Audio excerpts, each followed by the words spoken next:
My name is David Franco, and I'm going to build another gaming PC, more specifically, a streaming PC.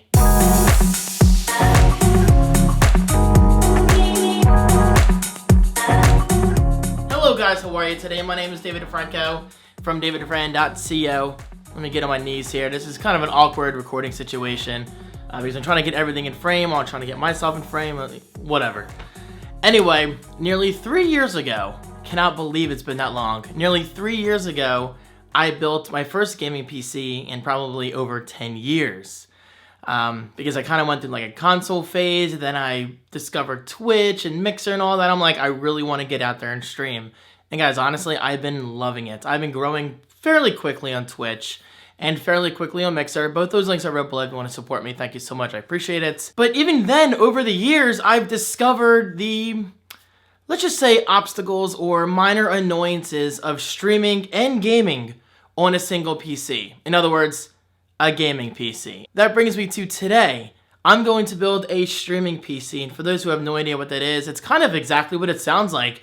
It's a PC completely dedicated to streaming and possibly recording and nothing else. So let's say I'm gaming on my PC right here, gaming PC A, and then streaming PC B. Everything on gaming PC A is being fed over to streaming PC B, and everything on streaming PC B is being streamed out to Twitch, Mixer, YouTube, whatever. And now for me, the gamer and the streamer, this means it takes way less resources to stream my games, which means I get higher FPSs in games like Siege and especially Apex Legends. There's something about Apex. I mean, Apex is one of the very few games where it just stutters on stream. Yeah, I mean, I've like tweaked all the settings and stuff. I just can't figure it out. But with a streaming PC, in theory, it's going to be a seamless, perfect experience. Of course, it's going to be a learning experience, but I'll worry about that in the future. Now, I do want to make two things clear. Number one, I don't have all the parts yet.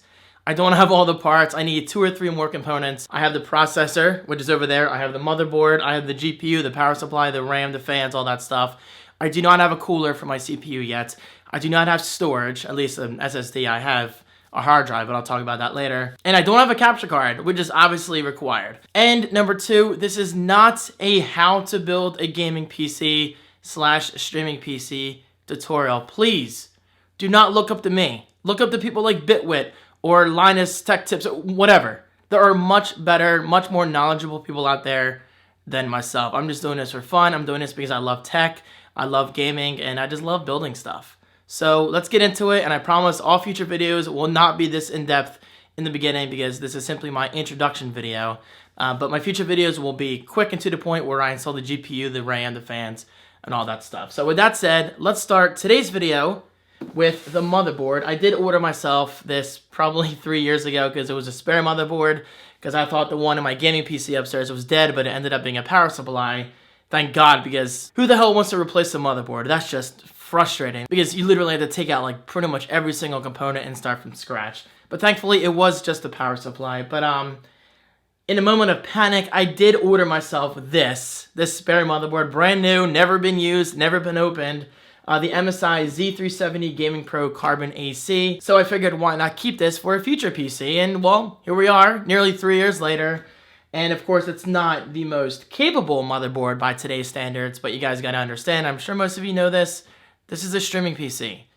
This is a streaming PC, so this is way overkill for what I need. And actually, you'll quickly find out pretty much every component I'm putting into this streaming PC is way overkill. Why, you ask? Well, I'm just going to come right back at you and say, why not? Why not? That sounded a little better. Okay, so finally getting to the unboxing of the MSI Z370 Gaming Pro Carbon AC motherboard. Let's just open this thing, get it installed. It does support RGB, Mystic Light. I mean, why would you build a gaming PC / streaming PC without RGB? Don't you dare. All right. Yes, this is a very big knife. I don't know if I even need the knife, honestly. Come on. Come on, you can do it.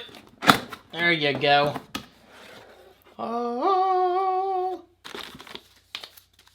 I think I bought this a while back. Thermal paste for the CPU, which I likely won't need because I'm going to get an AIO cooler. And if my memory serves me correctly, it's pre-installed. or pre-coated, whatever you want to call it. All right, so let's push this aside. Don't really need that. So here is the motherboard.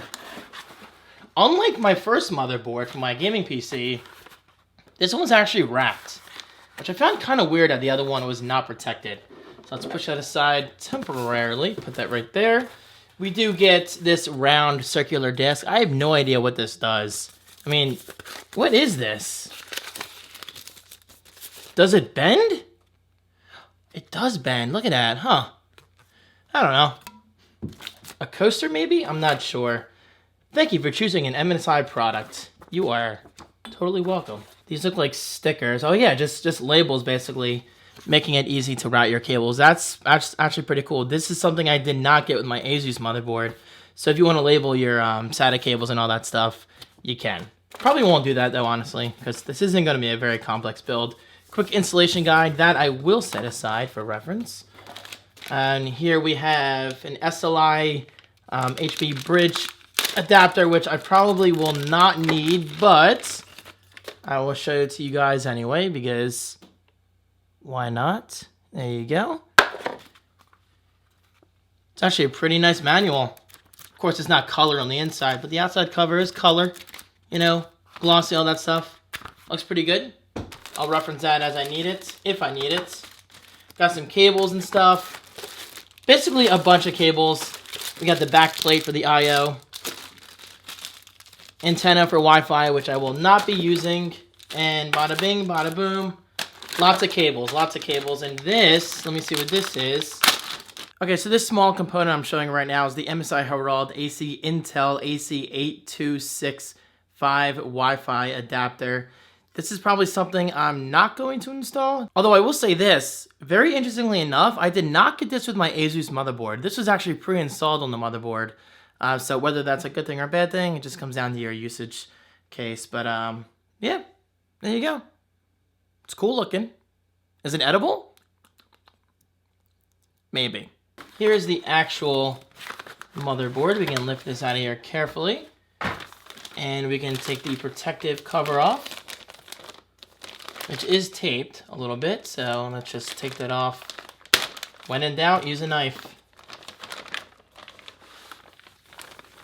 And here is the MSI Gaming Pro motherboard.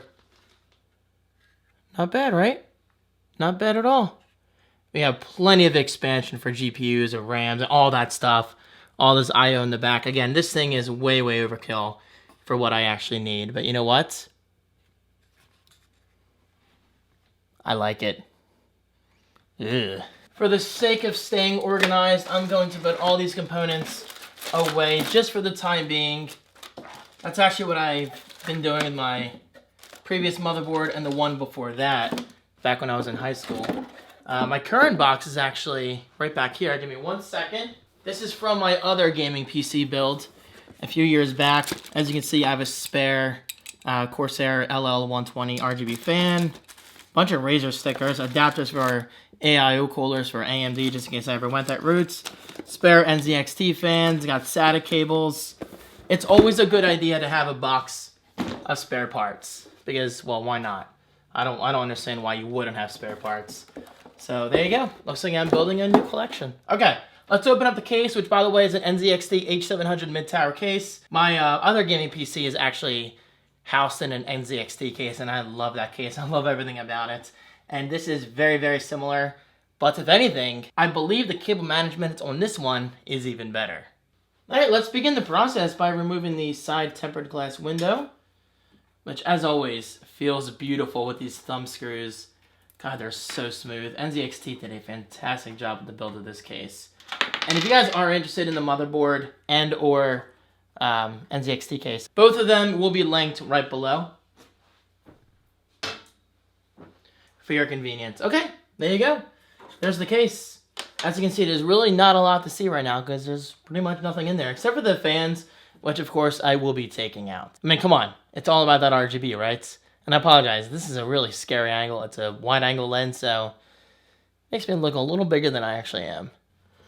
Okay, so the motherboard is placed into the case. And by the way, I should mention the H700, I believe, includes all the pre-installed standoffs. So that's one thing you will not have to worry about with this case, which is very nice. And I do have the I/O shield installed right there on the side. And now for the fun parts, I need to install a bunch of screws. And alright, there you have it. The MSI motherboard is installed. Incredibly easy process. I just took a little longer than I expected to because I wanted to be very, very careful in video, changing camera angles, all that stuff. But the next videos, I promise, will be much, much shorter. Again, this is just more of an introduction than anything because, well, as you can hopefully see, the motherboard is installed. It's not falling out of the case. And that, my friends, is a good sign. Stay tuned for future videos, including my installation of my power supply, GPU, RAM, hard drive, SSD, all that stuff. This is going to be an entire series. But for now, if you do want to watch my other PC installation videos, that entire playlist is linked right below. Thank you guys so much for watching. I appreciate your support. And next up, I think I'll do the processor. That's always interesting.